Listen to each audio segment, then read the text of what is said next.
And later we'll bring you all the glitz and glamour from the Golden Globes. Welcome to the 9. To be reviewed, 2 have so far been overturned. But that may change after an ITV drama called Mr Bates vs £1 has been paid out in compensation, but it's been slow and limited, with calls to speed it up. At the same time, 93 convictions have so far been overturned. There is pressure on the government to take action. During a statement in the Commons, Post Office Minister Kevin Hollinrake told Scottish Conservative leader Douglas Ross that he wants to make sure all compensation measures.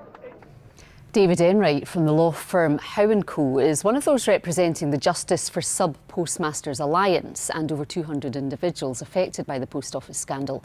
I asked him earlier about the call for a mass appeal. Well, Katrina Stewart, writer-at-large for The Herald, and Judith Duffy, chief political reporter for the Sunday National, join us now. Good evening, both. Thank you so much for coming in. Judith, to you first. Let's talk about this claim that Scots would be £10,200 better off under independence, that claim made by Hamza Yousaf today.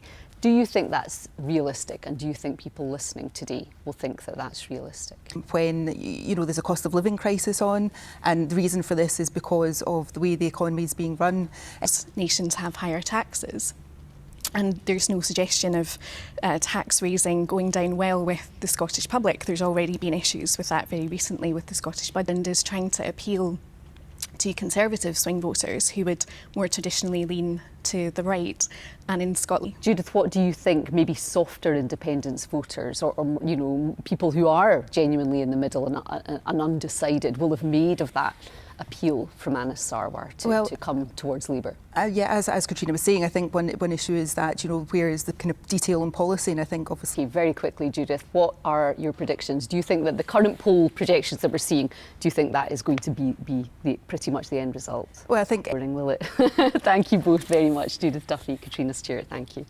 Jay. A lot of sad Amy, news. it is, isn't it? Chance to celebrate their lives. So. Exactly, thank you. OK, Amy, thanks for that. Well, a look at some news relating to our utility bills now. And from today, a trio of energy companies are allowed to resume the force fitting of prepayment meters in people's homes. It comes nearly a year after the practice was suspended.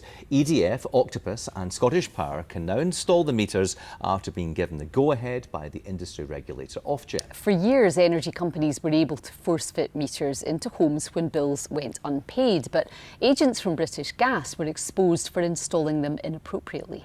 There are exemptions. Now, Apple has begun making payments in a long-running class action lawsuit over claims it deliberately slowed down certain iPhones in the United States. Complainants will receive a cut of a $500 million settlement. That's just under £400 million, which works out around £72 per claim. Apple agreed to settle the lawsuit in 2020, stating at the time that it denied any wrongdoing but was concerned with the cost of continuing litigation. A similar case is underway in the UK, seeking £1.6 billion in compensation. Well, here to help us unpack all the big winner at the Golden Globe Awards in Los Angeles last night, taking home 5 gongs, including Best Film Drama. Cillian Murphy and Robert Downey Jr. were both recognised for their acting performances, while Christopher Nolan won Best Director. One upset of the night, though, was Barbie losing out to the film Poor Things for Best Musical or Comedy. From LA, here's Emma Vardy. Thanks, Chris. I quite like the fog. It's quite atmospheric. If you're sitting indoors, not when you're outside, obviously. Definitely. It's wintry. Yeah. That is it for tonight. We are both back tomorrow at 9 o'clock. From us, have a very good evening. Bye-bye. Bye-bye. Night-night.